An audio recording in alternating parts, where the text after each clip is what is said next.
dear guests, the male is not like the female. Science tells us, reason tells us, experience tells us, and Allah reminds us. Men and women are different. So it is the society that oppresses women is a society that takes women away from their nature. A society that tells women that being a mother, that being the housekeeper, that the one who is doing perhaps one of the most essential jobs in society is a degrading position. They talk about it. She's chained to the kitchen sink like she's some slave, like it's some menial task. And rather the woman who is honored is what? The actress, the model, the super businesswoman. And the more clothes she takes off, the more honored she is. This is the woman they honor in this society. The career woman, the politician, the woman who's a doctor, the woman who's this and who's that. Look at her, how successful she is, how independent she is. And anyone who stays at home, looking after the children, oh, look at that poor little thing. Look at her. Oh, yes, you know what I'm talking about. This is a society that oppresses women. And you know what? You see it everywhere. You see miserable women. Women who've reached 35 years old. And they're desperate to have kids. Suddenly it hits them. Suddenly their nature overtakes them. And now what do we find? In order to overcome this, science comes in. They've introduced this introviral, I can't remember what it's, introviral fertilization, and women are being fertilized when they're not even capable of producing eggs anymore, but they get fertilized and they're having children at 40, at 50, because they missed out, because of the pressure society put on them. This is oppressing women. This is taking women away from her nature. This is her making her feel inadequate if she is a mother and if she is a wife and she is a homekeeper, she is made to feel inferior. That is oppression. It is a society that treats women as a commodity. As a commodity. That is a society that oppresses and denigrates women. It is an evil and unjust and tyrannical society. Do not be confused, my brothers and sisters, in Islam. Do not be confused. Do not be taken in by their propaganda. Do not be influenced by their lies. And believe me, they have sown the seeds of their own destruction. They have sown the seeds of their own destruction. And you see it. Because who is looking after the kids? Who gives the kids the love and the care and the attention that they need? Who is there to teach the kids the morality? Right from wrong. Manners. You know who it is? MTV. PlayStation. Because mummy is out working along with daddy. Huh? And who else is looking after the children? Who is looking after them? Can anyone look after a child like the mother? No. And so you find children coming with no morals, no concept of right and wrong. Violence, sex, drugs, music, fantasy is the norm for them. That is the norm for them. And love, they haven't found love in the home. So what do? They join gangs. That's what they do. They join gangs. They look for it somewhere. If they can't find it in the home, they'll try to find somewhere to belong. It's happening in America. It happens in England. I'm sure it happens here in Australia. Kids on the street. Doing all sorts of things. Why? Because there was no one who nurtured them. They are sowing the seeds of their own destruction. They have already done it. And now they are reaping the evil rewards of their evil philosophy and their injustice and their tyranny. And they blame us. And they point the finger at us. They point the finger at Islam. They are the guilty ones. They are the oppressors. They are the tyrants.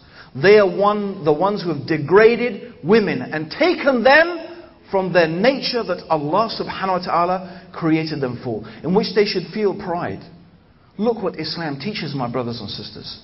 Look at the words of Allah subhanahu wa ta'ala. Look to the teachings of Rasulullah sallallahu alayhi wasallam. The woman is honored in Islam. The woman is honored, revered in Islam. Allah subhanahu wa ta'ala, He tells us, reverence Allah and the wombs that bore you. Reverence Allah and the wombs that bore you. And the name of Allah, Ar-Rahman. And the word Raham for womb, it's from the same root. And whoever cuts off from the womb, then Allah will cut off from them, as the Prophet sallallahu alaihi wasallam said.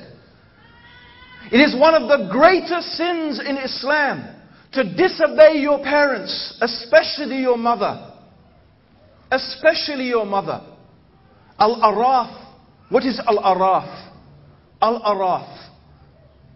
As Abdullah ibn Abbas said, Al-Araf is the heights. It is a place, some mountains between the hellfire and paradise. And who is on Al-Araf? Abdullah ibn Abbas described it. Some mountains with some rivers and some lakes. And on this place and on these mountains are people who fought jihad in the path of Allah and were killed martyrs. But they went and fought that jihad against their parents' wishes. So the good of their fighting jihad is equaled by the evil of their disobeying their parents. Subhanallah.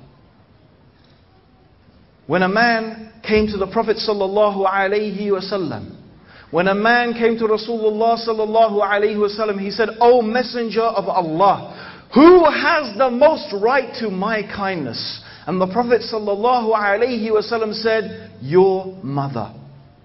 And after that, Messenger of Allah, your mother. And after that, Messenger of Allah, your mother.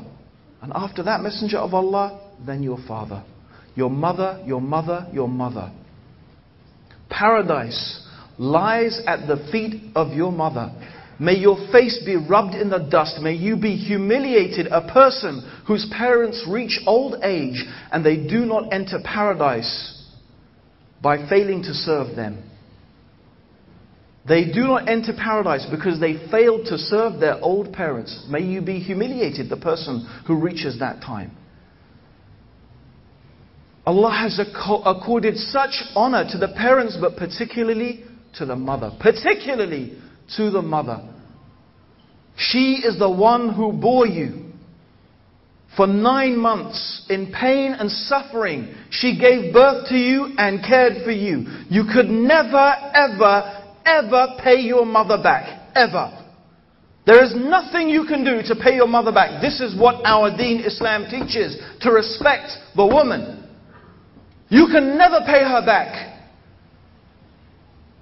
If you found your father a slave, you bought him and set him free, you'd pay him back. But your mother, there's nothing you can do. A man came with his mother on his back to Umar ibn al-Khattab. Ya Amir al-Mu'mineen, I have taken my mother on my back through the whole of the Hajj. The whole of the Hajj. Did I pay her back? Umar, he replied, young man, you didn't pay her back for one tear she shed when she gave birth to you. And Islam oppresses women? No. Islam honors women for what Allah has created her for her nature. It honors her for what is her nature, and that is giving someone their rights. That is giving someone their rights. And that is why Allah made men the maintainers and protectors of women. They are the glass vessels. The best of you are the ones who are best to their wives. The best of you are the ones who are best to their wives. This is what Rasulullah sallallahu alaihi wasallam taught. How far, unfortunately, many Muslims are from the commands of Allah, from the sunnah of the Messenger sallallahu alaihi wasallam. There is no doubt that there are many Muslims who are abusive and tyrannical and who do oppress their women. But that's not Islam. Islam is not responsible for that any more than Islam is responsible for a Muslim who drinks alcohol or takes drugs. or kills innocent human beings. Islam is free from that.